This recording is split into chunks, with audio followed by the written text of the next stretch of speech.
കർത്താവായ യേശുക്രിസ്തുവിൻ്റെ അതിപരിശുദ്ധ നാമം വാഴ്ത്തപ്പെടട്ടെ. പ്രിയമുള്ളവരെ, ഇന്ന് നമ്മൾ ധ്യാനിക്കുന്നത് മത്തായി എഴുതിയ സുവിശേഷം 6-ാം അധ്യായം 24-ാം വാക്യം. 2 യജമാനന്മാരെ സേവിപ്പാൻ ആർക്കും കഴിയുകയില്ല. അങ്ങനെ ചെയ്താൽ ഒരുത്തനെ പകച്ച് മറ്റവനെ സ്നേഹിക്കും, അല്ലെങ്കിൽ ഒരുത്തനോട് പറ്റിച്ചേർന്ന് മറ്റവനെ നിരസിക്കും. നിങ്ങൾക്ക് ദൈവത്തെയും മാമോനെയും സേവിപ്പാൻ കഴിയുകയില്ല. ഇവിടെ മാമോൻ എന്ന് പറയുന്നത് മണി. ദൈവത്തെയും പണം അല്ലെങ്കിൽ സമ്പത്തിനെയും ഒരുപോലെ യജമാനന്മാരാക്കി വയ്ക്കാൻ ആർക്കും കഴിയുകയില്ല. അത് ശരിയല്ല. ഇപ്പം നമുക്ക് 2 ബോസ് ഉണ്ട്.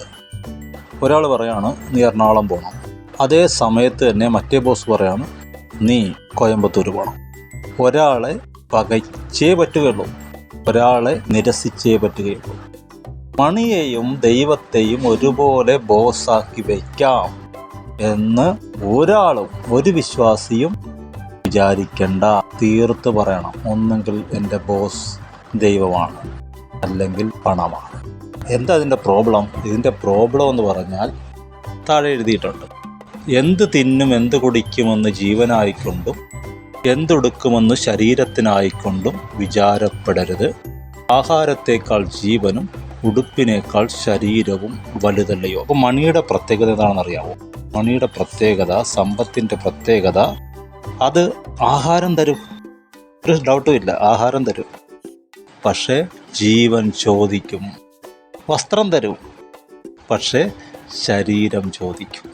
അതുകൊണ്ട് കർത്താവ് പറയുകയാണ്, നിങ്ങൾ എന്ത് തിന്നും എന്തൊടുക്കുമെന്ന് നിങ്ങൾ വിചാരപ്പെട്ടാൽ നിങ്ങൾക്ക് നഷ്ടമാകുന്നത് നിങ്ങളുടെ ജീവനാണ്. ദൈവജീവൻ നിങ്ങൾക്ക് കിട്ടുകയില്ല.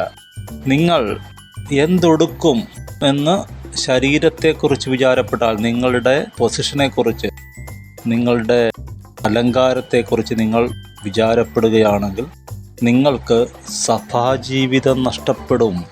അങ്ങനെയാണെങ്കിൽ എന്ത് ചെയ്യാൻ പറ്റും? അതിനുള്ള പോംവഴി പറയുന്നുണ്ട്. ആകാശത്തിലെ പറവകളെ നോക്കുകയും. അതെങ്ങനെ ജീവിക്കുന്നു? വിശ്വാസത്താൽ ജീവിക്കുന്നു. ഇന്ന് എനിക്കുള്ളത് ഞാൻ കഴിച്ചു, നാളെ എനിക്കുള്ളത് ഉണ്ടാകും എന്നതിനറിയാമായിരുന്നു. എന്നെ പുലർത്താൻ ഒരു ദൈവമുണ്ടെന്നുള്ള വിശ്വാസത്തിലേക്ക് ഒരുത്തൻ വരണം. ആ ദൈവം നിന്നെ പുലർത്തുന്നത് നീ അറിയും. ഉടുപ്പിനെക്കുറിച്ച്, നിങ്ങളുടെ പൊസിഷനെക്കുറിച്ച് നിങ്ങൾ വിചാരപ്പെടുന്നത് എന്ത്?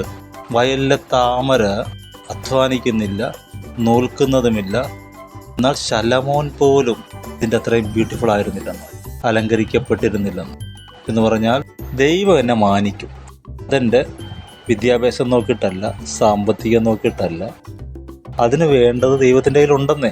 2 പാക്കേജാണ്. നിങ്ങൾക്ക് ഇഷ്ടമുള്ളത് തിരഞ്ഞെടുക്കാം. ഒന്നെങ്കിൽ ദൈവത്തെ തിരഞ്ഞെടുക്കാം. ദൈവം എന്നെ പുലർത്തും, എൻ്റെ കുടുംബത്തെ നോക്കും, എൻ്റെ കുടുംബത്തിന് ആവശ്യമായി തരും, കുഞ്ഞുങ്ങളുടെ വിദ്യാഭ്യാസം നോക്കും, സംരക്ഷണം നോക്കും, സന്തോഷം തരും. ദൈവം എന്നെ മാനിക്കും. അതല്ലെങ്കിൽ മറുവശത്ത്. പക്ഷേ ദൈവത്തിൻ്റെ കൂടെ നിൽക്കുന്നതാണ് നല്ലത്. അതുകൊണ്ടാണ് പറഞ്ഞത് 6:33 എല്ലാവർക്കും കാണാതെ അറിയാം. ആദ്യം അവൻ്റെ രാജ്യവും നീതിയും അന്വേഷിപ്പീൻ, ദൈവരാജ്യം അന്വേഷിപ്പീൻ. ദൈവരാജ്യം എന്ന് പറയുന്നത് വചനത്തിലല്ല, ശക്തിയിലാണാകുന്നത്. അത് ഭക്ഷണവും പാനീയവുമല്ല, നീതിയും സമാധാനവും പരിശുദ്ധാത്മാവിലുള്ള സന്തോഷവും. അത് അന്വേഷിപ്പീൻ. ദൈവനീതി അന്വേഷിപ്പീൻ. റൈച്ചസ്നെസ് ഓഫ് ഗോഡ് അന്വേഷിപ്പീൻ. അതാദ്യം അന്വേഷിപ്പിൻ. കാരണം മറ്റത് നിങ്ങൾ അന്വേഷിച്ച് കഴിഞ്ഞാൽ ഇത് കിട്ടുകയില്ല. ഇത് കിട്ടുകയെന്ന് പറഞ്ഞാൽ ദൈവജീവൻ കിട്ടുകയില്ല. മരിച്ചാൽ പിന്നെ മൃഗത്തെ പോലെ മരിച്ചു, പിന്നെ ഉയർക്കലില്ല, പിന്നെ നിത്യത കർത്താവിൻ്റെ കൂടെ കഴിക്കാൻ ഭാഗ്യം കിട്ടുകയില്ല. അതല്ല, കർത്താവിൻ്റെ വരവെങ്കിൽ നമ്മൾ എടുക്കപ്പെടണമെങ്കിൽ ഈ ദൈവജീവനകത്ത് വേണ്ടേ? എല്ലാം ഉണ്ട്. കൊട്ടാരവും ഉണ്ട്, കാറും ഉണ്ട്, വീടും ഉണ്ട്. ലോകമനുഷ്യർ ഭാഗ്യമെന്ന് പറയുന്ന സ്വർണ്ണഖനികളും വലിയ ബംഗ്ലാവും വലിയ വണ്ടികളും എല്ലാം ഇട്ടിട്ട് ഒന്നും കൊണ്ടുപോകാൻ പറ്റില്ലല്ലോ. അതെല്ലാം കൊണ്ട് കർത്താവ് വരുമ്പോൾ എടുക്കപ്പെട്ടില്ലെങ്കിലോ? അപ്പോൾ ഈ ദൈവജീവൻ നേടുക എന്ന ഭാഗ്യത്തിലേക്ക് വരണം. അല്ലെങ്കിൽ ആ നല്ല പാക്കേജ് നമുക്ക് തിരഞ്ഞെടുക്കാം. ആദ്യം നമുക്ക് ദൈവരാജ്യവും ദൈവനീതി അന്വേഷിക്കാം. ഹല്ലേലൂയ. കർത്താവ് നമ്മുടെ നാളുകളെ നോക്കിക്കൊള്ളും. ഞാൻ അനുഗ്രഹിക്കുന്നു. പരിശുദ്ധാത്മാവ് തന്നെ ഈ വചനം വെളിപ്പെടുത്തി തരുമാറാകട്ടെ, കൃപ നൽകുമാറാകട്ടെ. ദൈവോന്മുഖരായി ജീവിപ്പാൻ, വിശ്വാസത്തിൽ വർദ്ധിപ്പാൻ സ്വർഗം കൃപ ചെയ്യട്ടെ. ആമേൻ.